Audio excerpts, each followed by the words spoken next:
Hello दोस्तों, आप लोगों का मेरे इस यूट्यूब चैनल पर स्वागत है।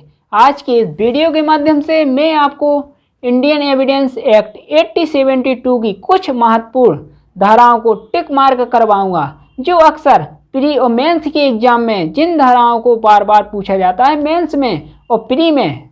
दोस्तों, मेंस में के एग्जाम में जिन धाराओं को पूछा जाता है लिखने के लिए, उन्हीं धाराओं को मैं टिक मार्क करवाऊंगा। और अगर आप LLB, BLLB एवं LLM कर रही है तो आप लोगों के लिए भी मेरा ये वीडियो काफ़ी महत्वपूर्ण है।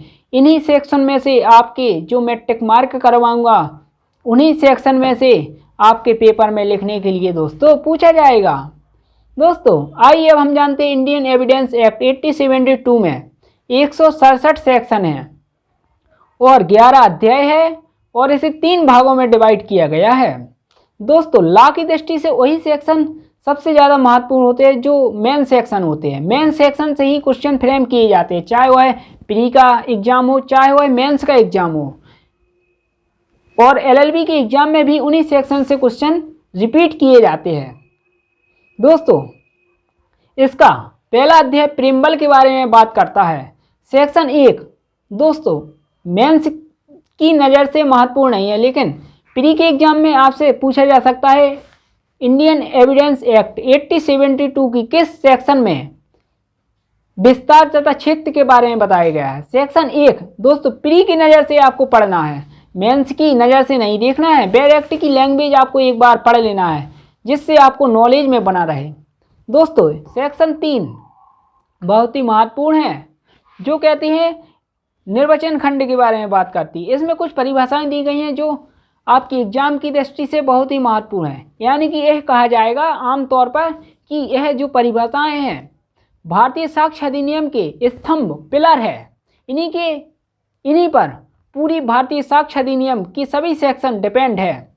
जैसे न्यायालय शब्द की परिभाषा, court, fact, relevant, fact an issue, दस्तावेज, साक्ष्य, एविडेंस। दोस्तों, अब हम जानते हैं जो एविडेंस है, साक्ष्य है, इससे किस प्रकार के क्वेश्चन आपके पेपर में फ्रेम होते हैं। आपसे पूछा जाएगा कि क्या एफिडेविट एविडेंस है कि नहीं है, अगर है तो बताइए किस प्रकार का एविडेंस है। दूसरा क्वेश्चन इससे दोस्तों इस प्रकार का फ्रेम किया जा सकता है कि क्या FIR एविडेंस है कि नहीं है तो बताइए किस प्रकार का एविडेंस है FIR, इसे कहाँ तक सुसंगत माना जा सकता है। इस प्रकार से दोस्तों एक दूसरे से कनेक्ट होते हैं प्रश्न, इसलिए इन परिभाषाओं को भारतीय साक्ष्य अधिनियम का स्तंभ भी कहा जाता है। इसलिए आपको बहुत डीप में जाकर इनके केस लॉ को पढ़ना है तथा इनकी परिभाषाओं को पढ़ना है। दोस्तों, अगला सेक्शन आता है सेक्शन 4। प्री के एग्जाम से महत्वपूर्ण है, लेकिन मेंस में कभी इससे क्वेश्चन लिखने के लिए नहीं पूछा जाता है। अगला सेक्शन 5 देख लेना आप एक बार, डायरेक्ट की लैंग्वेज प्री की दृष्टि से महत्वपूर्ण है। दोस्तों, अगला सेक्शन आता है सेक्शन 6, जो बहुत ही महत्वपूर्ण सेक्शन है। मेंस में बार बार इससे क्वेश्चन लिखने के लिए पूछा जाता है, इसलिए आपको बहुत ही डीप में जाकर इससे क्वेश्चन पढ़ना है। दोस्तों, सेक्शन 6 से इस प्रकार का भी क्वेश्चन फ्रेम हो सकता है कि रेस जिस्टे का सिद्धांत किस सेक्शन को कहा जाता है भारतीय साक्ष्य अधिनियम की, तथा निर्णित वादों की सहायता से समझाइए। दोस्तों, सेक्शन 6 को रेस जिस्टे का सिद्धांत भी कहा जाता है। इसमें दोस्तों कुछ केस लॉ है। पहला केस लॉ है, बहुत ही महत्वपूर्ण केस है, रेटन वर्सेस क्वीन 1971 का। दूसरा केस है R वर्सेस फोस्टर 1834 का। तीसरा केस है रतन सिंह वर्सेस हिमाचल प्रदेश 1997 का केस है। दोस्तों, यह बहुत ही महत्वपूर्ण केस है। इन केस लॉ को आपको पढ़ लेना है, क्योंकि आपकी परीक्षा में इन केस लॉ को भी लिखने के लिए दोस्तों पूछा जाता है। दोस्तों, अगला सेक्शन है 7, 8, 9, बहुत ही महत्वपूर्ण सेक्शन है। इन सेक्शन से भी मेंस के एग्जाम में कई बार क्वेश्चनों को पूछा गया है लिखने के लिए। दोस्तों, जो सेक्शन 9 है वो तो बहुत ही इम्पोर्टेंट है सेक्शन। LLB के एग्जाम में अब की बार जो क्वेश्चन पूछा जाएगा वो सेक्शन 9 से ही पूछा जाएगा। दोस्तों, सेक्शन 9 कहता है सुसंगत तत्वों के स्पष्टीकरण या पुनः स्थापना के लिए आवश्यक तत्व। सेक्शन 9 के अंदर से दोस्तों यह भी पूछा जाता है कि टेस्ट आइडेंटिफिकेशन जो परेड होती है वह किस सेक्शन में बताई गई है, सुसंगत है, बताइए। और सेक्शन 9 में टेस्ट आइडेंटिफिकेशन परेड के बारे में बताया गया है तथा इसे टीआई परेड के नाम से भी जाना जाता है। दोस्तों टेस्ट आइडेंटिफिकेशन क्या है? मान कर चलिए कोई अपराधी है, उसे 10-12 अपराधियों के बीच में खड़ा कर दिया जाता है और कहा जाता है कि आप अपराधी की पहचान कीजिए, उसे टेस्ट आइडेंटिफिकेशन परेड कहते हैं।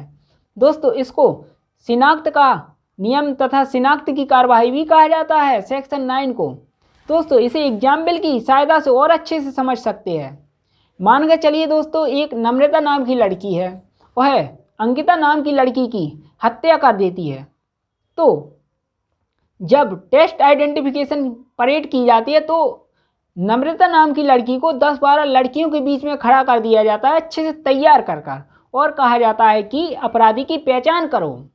दोस्तों इस नियम को शिनाख्त का नियम भी कहा जाता है। ऐसे नियम को शिनाख्त कार्रवाई भी कहते हैं। दोस्तों सीआरपीसी के सेक्शन 54A में गिरफ्तार व्यक्ति की शिनाख्त के बारे में बताया गया है। दोस्तों इसके बाद अब अगला सेक्शन आता है सेक्शन 10। सेक्शन 11 दोस्तों इम्पोर्टेंट सेक्शन है मेंस की नज़र से, जो बार बार एग्जाम में पूछा जाता है लिखने के लिए। वे तथ्य जो अन्यथा सुसंगत नहीं है कब सुसंगत माने जाएंगे? इसमें 2 केस दोस्तों बहुत ही चर्चित थे। पहला केस है इसमें Santa Singh versus state of Punjab राज्य AIR 1956 का, और दूसरा केस है सो Chhaya versus state of Maharashtra AIR 2018 का एक केस है। दोस्तों इसको सेक्शन 11 को आपको बहुत ही डीप में जाकर पढ़ना है। बार बार इस एग्जाम में मेंस के एग्जाम में इससे क्वेश्चन रिपीट होते हैं। सेक्शन 12-13 को आपको एक नज़र बैरक टी की लैंग्वेज पढ़ लेना है, लेकिन उतना डीप में जाकर ना ही इसके केस लॉ पढ़ना है, बैरक टी की भाषा पढ़ लेना है, जिससे आपको नॉलेज में बना रहा है। अगर प्री के एग्जाम में आपसे इससे क्वेश्चन पूछे जाते हैं तो बन जाएगा। अब आता है अगला सेक्शन, बहुत ही इम्पोर्टेंट तथा महत्वपूर्ण सेक्शन, जिस सेक्शन से कई बार मेंस के एग्जाम में लिखने के लिए पूछा गया है, सेक्शन 14। इसमें दोस्तों इसके स्पष्टीकरण हैं, स्पष्टीकरण 1 और स्पष्टीकरण 2 भी आप देख लेना, एग्जाम की दृष्टि से बहुत ही महत्वपूर्ण है। इसके कुछ इलस्ट्रेशन हैं दोस्तों जो आपको दिए हुए हैं, उनको भी आपको पढ़ लेना, क्योंकि इनके बीच बीच में जाकर आपसे क्वेश्चन फ्रेम किए जाते हैं। और इसका ये केस है, बहुत ही चर्चित केस है, बेबी वर्सेस सेल्स 1916 का यह केस है। अगला सेक्शन आता है दोस्तों 15-16 सेक्शन को आपको एक बार बैरक टी की लैंग्वेज देख लेना है, आपको नॉलेज होना चाहिए। प्री में पूछा जा सकता है लेकिन मेंस में इससे लिखने के लिए कभी नहीं पूछा जाता है दोस्तों। अगला सेक्शन है 17, सुकृति की परिभाषा, यानी कि एडमिशन, जो सबसे इम्पोर्टेंट सेक्शन है। इस सेक्शन से बार बार एग्जाम में क्वेश्चन फ्रेम किए जाते हैं। इसमें कुछ दोस्तों केस लॉ भी है। पहला केस है इसमें CBI वर्सेस BC शुक्ला 2 मार्च 1988 सुप्रीम कोर्ट दिल्ली का केस है, और दूसरा एक इंग्लैंड का केस है, बहुत ही चर्चित केस है, मेयो वर्सेस मेयो का केस। अगला सेक्शन है दोस्तों सेक्शन 18, 19, 20, बहुत ही इम्पोर्टेंट सेक्शन है मेंस में तथा LLB के एग्जाम में। इन सेक्शन से ही क्वेश्चन पूछे जाएंगे लिखने के लिए। दोस्तों अगला सेक्शन आता है सेक्शन 21, 22 और 23। आपको एक बार बैरक टी की लैंग्वेज पढ़ लेना है, आपको नॉलेज होनी चाहिए। प्री में पूछा जा सकता है लेकिन मेंस में लिखने के लिए कभी नहीं पूछा जाता है इन सेक्शन से। अगला सेक्शन आता है 24 से 30 तक, जितने भी सेक्शन हैं दोस्तों 24, 25, 26, 27, 28, 29, 30 सभी मेंस की दृष्टि से महत्वपूर्ण है। इन सेक्शन से लिखने के लिए आपको पूछा जाता है तथा इन सेक्शन के आपको केस लॉ भी दोस्तों कुछ महत्वपूर्ण है, उन केस लॉ को भी बहुत ही डीप में जाकर पढ़ना, क्योंकि इनसे बीच बीच में जाकर भी क्वेश्चन फ्रेम होते हैं।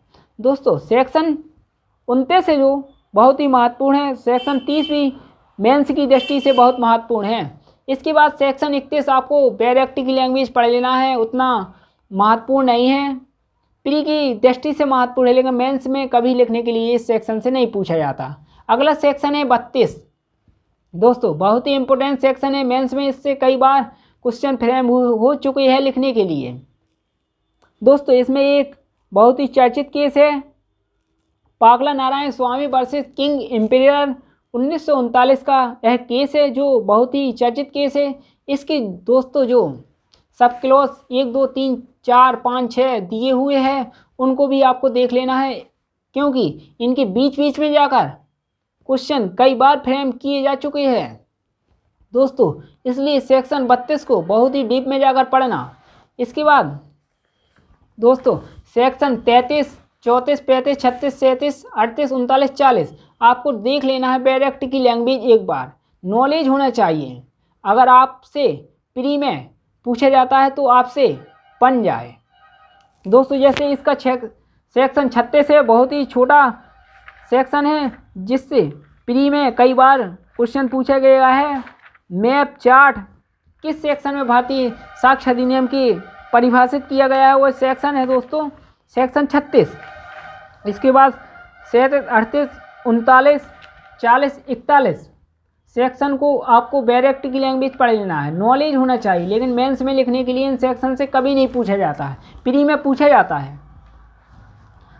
इसके बाद दोस्तों 42, 43, 44 इन सेक्शनों को भी आपको डायरेक्ट की लैंग्वेज देख लेना है।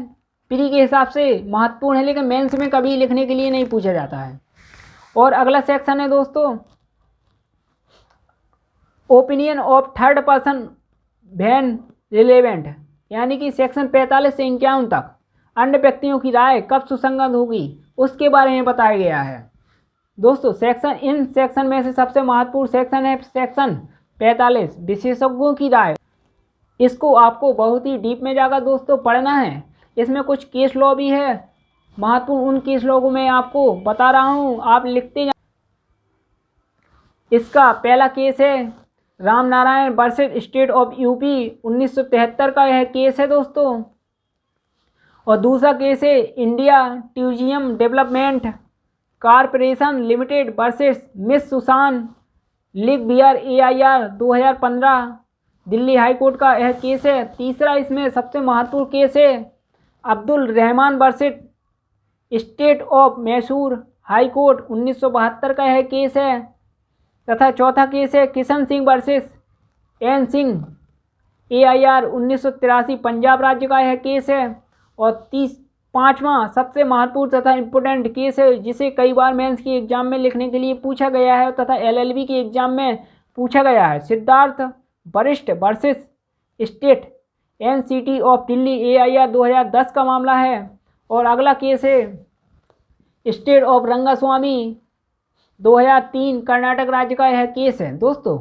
जो इसके बाद अगला सेक्शन आता है 46, 47, 48, 49, 50, 51। इनको आपको डायरेक्ट की एक बार लैंग्वेज देख लेना है, आपके नॉलेज में होने चाहिए। अगर प्री के एग्जाम में पूछा जाता है तो इन्हीं सेक्शन में से प्री में पूछा जाएगा, लेकिन मेंस में कभी लिखने के लिए नहीं पूछा जाता। इसके बाद दोस्तों सेक्शन 51, 52, 53 और 54 को आपको देख लेना है। प्री के एग्जाम से महत्वपूर्ण है, लेकिन मेंस में कभी इनसे लिखने के लिए क्वेश्चन नहीं पूछे जाते हैं दोस्तों। मैंने इस वीडियो के माध्यम से उन्हीं सेक्शनों को टिक मार्क करवाया है जो आपकी LLB और मेंस के एग्जाम में की दृष्टि से महत्वपूर्ण है, तथा मेंस में तथा LLB के एग्जाम BLLB और LLM के एग्जाम में लिखने के लिए जिन क्वेश्चनों को पूछा जाता है जिन सेक्शन से। दोस्तों अगर आपने अभी तक मेरे इस चैनल को सब्सक्राइब नहीं किया है तो मेरे इस चैनल को सब्सक्राइब कर लीजिए, जिससे ऐसे ही आने वाले अगले वीडियो का नोटिफिकेशन आप तक तुरंत पहुंच सके। धन्यवाद।